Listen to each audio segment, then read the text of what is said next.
Kembali lagi di Cerita Cinta Channel. Jangan lupa like, comment, and subscribe ya. Terima kasih. Seminggu kemudian, nampak Abbas sudah berada di Bandara Internasional Soekarno-Hatta. Mereka telah pulang ke tanah air. Dari jauh nampak Mama menyambut keduanya. Mama mertua memeluk Meli dan berganti memeluk putra kesayangannya. "Maaf sayang, Mama gak bisa selalu menemani kamu saat di rumah sakit," ucap Mama. "Gak apa-apa Mah, Abbas sudah punya perawat pribadi nomor 1 sedunia." Abbas melirik pada istri kesayangannya. Untuk membalas gombalan Abbas, Meli hanya sedikit mencubit pinggang suaminya. Keduanya nampak tertawa melihat ulah Meli barusan. Pak supir yang sejak tadi berada di belakang Mama, kini maju ke depan, bersiap untuk memasukkan semua barang bawaan mereka ke dalam bagasi. "Sayang, aku pingin ke kamar mandi dulu ya. Tiba-tiba pingin buang air kecil." Meli meninggalkan Abbas dan Mama. Ia menuju kamar kecil. Sambil menunggu, Abbas memainkan handphonenya. Namun tiba-tiba ada sebuah bola menggelinding tepat di bawah kakinya. Abbas memungut bola tersebut. Ada anak laki-laki yang memandang bola yang sedang dipegang Abbas. Anak laki-laki yang manis dengan rambut gondrongnya. Abbas tersenyum pada anak laki-laki itu. Ia memberikan bola yang dia pegang sejak tadi. Pandangan mata Abbas menyisir ke sana kemari. Ia hendak mencari orang tua dari anak di depannya ini. "Di mana orang tuamu sayang?" tanya Abbas sambil memegang pipi si bocah yang berusia sekitar 3 tahun menurut Abbas. Anak itu menunjuk ke sebuah arah. Abbas mengikuti arah yang ditunjuk si bocah. Nampak dari jauh punggung seorang wanita. Seseorang wanita yang terlihat menoleh ke sana kemari. Sepertinya ia mencari putranya yang hilang, pikir Abbas. Abbas langsung menggendong anak tersebut. Abbas berjalan mendekati ibu dari sang anak. "Mami," kata yang keluar dari bibir mungilnya membuat wanita tersebut menoleh ke sumber suara. Abbas yang sebelumnya nampak sumringah bercanda dengan bocah yang ia gendong, perlahan ia melepaskan anak tersebut. Bocah manis itu langsung menghambur ke dalam pelukan mamanya. Wanita itu langsung menggendong putra kecilnya. Ia tidak berani menatap wajah Abbas. Ia seperti penjahat yang sudah tertangkap basah, merasa sangat bersalah terhadap Abbas. Wanita itu ingin menghindari Abbas. Ia lalu menggendong putranya, berjalan dengan cepat menjauhi Abbas. Abbas masih tertegun menyaksikan wanita yang dulu telah meninggalkan dirinya tiba-tiba muncul begitu saja. Ia hanya diam membeku menyaksikan Evi meninggalkan dirinya kembali. Tiba-tiba bibirnya bersuara ketika Evi telah menjauh. "Evi!" teriak Abbas dengan kencang. "Evi, tunggu!" Abbas setengah berlari menyusul Evi, mantan calon pengantinnya dulu. Evi yang mendengar teriakan Abbas berjalan semakin kencang. Ia tidak bisa berlari karena sedang menggendong sang anak dan membawa sebuah koper yang cukup besar. "Evi, berhenti!" Kali ini Abbas berteriak sangat kencang, membuat orang-orang di sekitar mereka mengarahkan pandangan pada mereka berdua. Akhirnya Abbas bisa menyusul langkah Evi. Wanita itu terlihat matanya memerah. Ada bulir air mata di pipinya. Sang anak pun ikut menangis. Merasa tidak tega, Abbas berusaha menenangkan anak yang lucu itu. "Ayo sini, Om belikan es krim. Jangan nangis lagi." Mendengar akan dibelikan es krim membuat bocah laki-laki itu langsung diam. Abbas menggendong anak itu menuju kafetaria di dekat sana. Evi tidak bisa berkutik. Mau tidak mau, ia harus mengikuti langkah Abbas karena anaknya kini dijadikan Abbas sebagai sandera. Mama Abbas dan Meli menunggu Abbas yang tak kunjung muncul. Meli tidak tahu Abbas kemana. Mama yang tadi sibuk bertelepon juga tidak tahu Abbas kemana. Yang Mama tahu, Abbas mencoba mempertemukan anak yang hilang kepada orang tuanya. Mungkin dia masih mencari orang tua si anak tadi, ucap Mama seraya ingin menenangkan hati Meli. Tapi kok lama banget mah, udah setengah jam lebih. Meli terlihat cemas, takut terjadi apa-apa dengan suaminya. Telepon saja, suruh Mama. Udah mah, gak diangkat, jawab Meli. Mereka berdua kini hanya menunggu saja sambil memainkan handphonenya masing-masing. Sedangkan Abbas kini sedang duduk bertiga. Abbas mempunyai pertanyaan untuk Evi, sebuah pertanyaan yang selalu mengisi kepalanya selama 10 tahun lebih.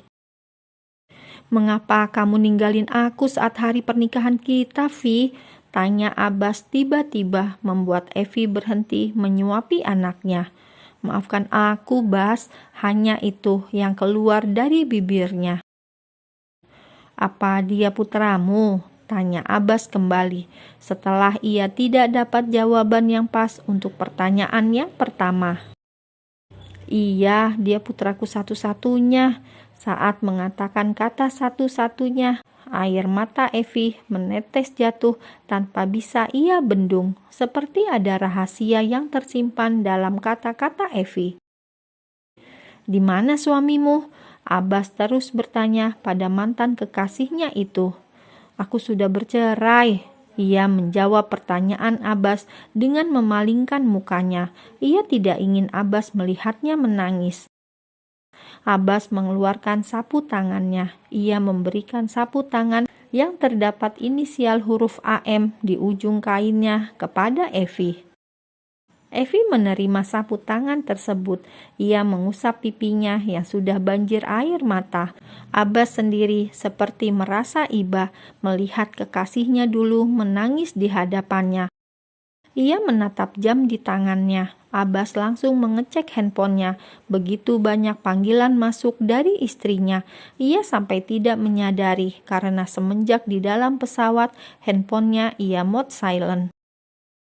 Abbas langsung menelpon Meli. Ia langsung sadar sudah berapa lama ia mengabaikan Meli. Ini kartu namaku, hubungi aku kalau kamu butuh bantuan. Abbas berlalu meninggalkan Evi dan putranya begitu saja.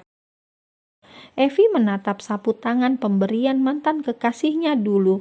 Ada rona sendu yang tergambar pada wajahnya. Abbas lari-lari kecil menuju tempat di mana terakhir kali ia meninggalkan Mama dan Meli. Setelah melihat wajah Meli yang terlihat mencemaskan dirinya, Abbas langsung memeluk Meli. Ia memeluk istrinya dengan erat.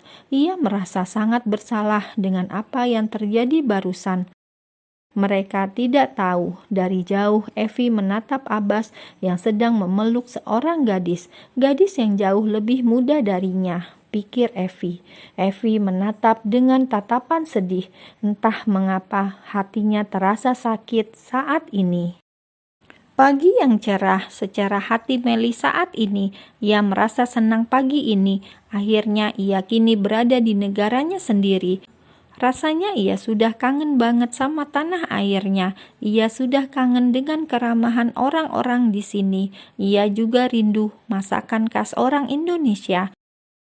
Meli sudah tidak sabar ingin makan nasi goreng mawut, sate ayam bumbu kacang, tahu petis, rujak cingur, khas kota kelahirannya, empek-empek Palembang buatan sang mama yang mengingatkan akan masa kecil sang papa saat tinggal di Sumatera dulu. Lidahnya benar-benar sudah rindu berat sama masakan khas Nusantara. Sayang, sore nanti kita keliling wisata kuliner ya, ajak Meli pada suaminya. Ia dan Abbas duduk di kursi belakang, sedangkan Mama duduk di depan bersama Pak Supir. Abbas terlihat melamun ketika Meli mengajaknya berbicara. Sayang, nanti kita jalan-jalan ya, wisata kuliner. Meli mengulangi kalimat ajakan pada suaminya. Iya, terserah kamu mau kemana, aku anterin, jawab Abbas yang baru sadar dari lamunannya. Nggak boleh nyetir sendiri, harus sama Pak Bambang. Maaf, Mama harus ngelarang kamu nyetir sendiri saat ini. Mama nggak mau kamu kenapa-napa lagi. Mama keberatan putranya berkendara sendiri. Ia masih trauma dengan kejadian sebelumnya. Tapi Mah, Abbas seakan menolak ide mamanya, namun Meli langsung menengahi keduanya.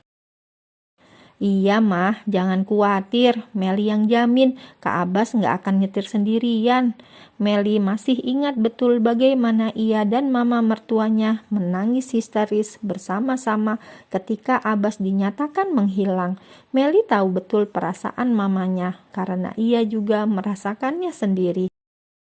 Makasih sayang, kamu memang anak mama yang bisa mama andalkan. Mama menoleh ke kursi belakang. Ia memberikan senyum tulusnya kepada anak mantu yang sudah seperti anak sendiri. Iya mama, Meli membalas senyuman yang tak kalah tulusnya. Mengapa aku merasa jadi anak tiri mama? Canda Abbas.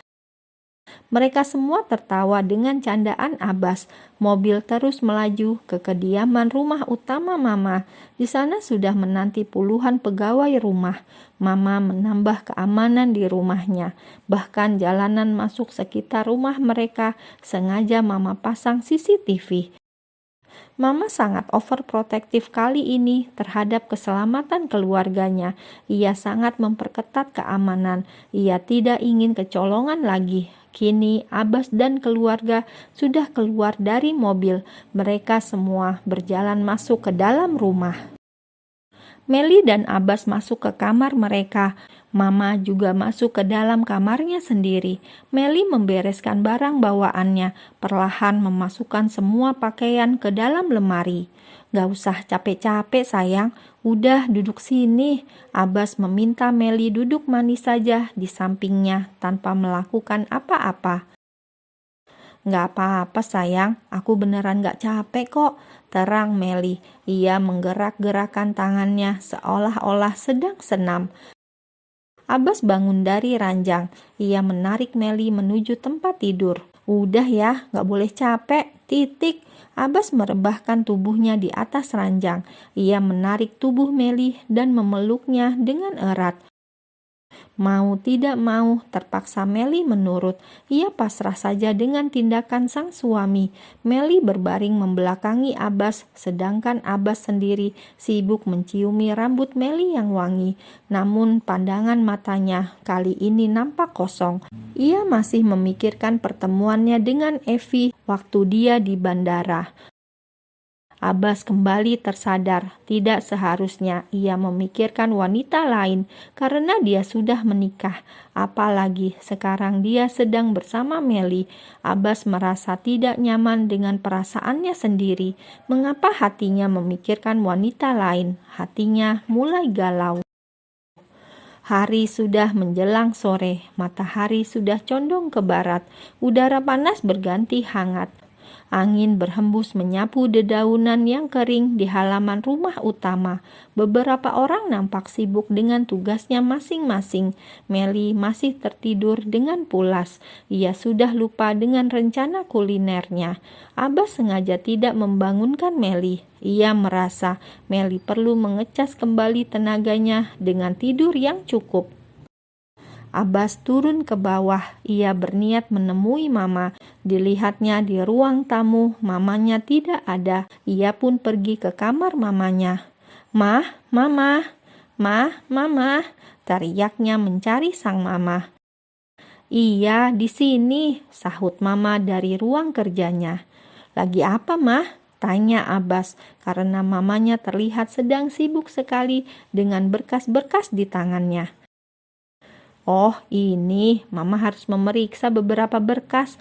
Ada apa kamu mencari Mama? Mana Meli?" Mama mendongakkan kepalanya ke belakang tubuh Abbas. Mungkin Mama mengira Meli ada di belakang tubuh Abbas. "Lagi tidur, Mah. Biarin dia tidur bentar lagi. Mah, ada yang mau aku omongin." Mendadak Abbas memasang muka serius. "Ada apa?" tanya Mama. Ia semakin penasaran dengan anaknya. "Mama ingat anak kecil yang tadi aku pungut bolanya pas di bandara?" Abbas mencoba mengingatkan mamanya tentang peristiwa tadi pagi. "Ada apa memangnya dengan anak itu? Bukannya kamu sudah pertemukan pada orang tuanya?" Mama mulai mengerutkan dahinya. "Iya, Mah, sudah ketemu. Mama tahu siapa mamanya." Abbas seperti memberi teka-teki pada sang mama. "Yah, mana mama tahu, kan yang ketemu tadi kamu, ya cuma kamu yang tahu. Memang siapa ibunya?" Mama mulai larut dengan curhatan Abbas. Ia terpancing. Semula ia tidak ingin tahu, sekarang jadi sedikit penasaran. "Evi, mah," jawab Abbas dengan suara yang cukup pelan, namun sangat terasa jelas terdengar di telinga Mama. "Apa?" Mama sontak menaikkan nada suaranya. "Iya, Mah, tadi Abbas ketemu Evi dan anak laki-laki yang Abbas gendong tadi adalah putranya," Abbas menerangkan kepada mamanya. "Terus kenapa? Apa hubungannya dengan kamu? Dia sudah punya anak, kamu sudah menikah. Terus apa masalahnya?" Nada suara mama seakan ia marah. Ia tidak ingin kehadiran Evi akan merusak rumah tangga putranya yang sudah bahagia. "Iya, Mah, Abbas tahu. Tapi dari tadi Abbas masih kebayang-bayang Evi. Abbas sampai merasa bersalah sama Meli, Mah." Ia mengutarakan apa yang ia rasa sedari tadi. "Kamu gila memikirkan wanita yang sudah mengkhianatimu. Ingat, Abbas, dia sudah meninggalkan kamu." Mama nampak sangat emosi melihat sikap Abbas seperti ini. "Mama betul, sepertinya aku sudah gila. Bagaimana bisa bayangan wanita yang 10 tahun meninggalkanku nampak jelas di otakku?" Abbas juga setengah berteriak, suaranya mungkin sampai ke kamar sebelah. "Krompiang!" Terdengar vas bunga yang diletakkan di atas meja depan kamar pecah. Meli tidak sengaja menyenggolnya. Itu karena ia syok dengan apa yang ia dengar barusan. Ia seperti mendengar pengakuan sang suami bahwa ia memiliki perasaan untuk wanita lain selain dirinya.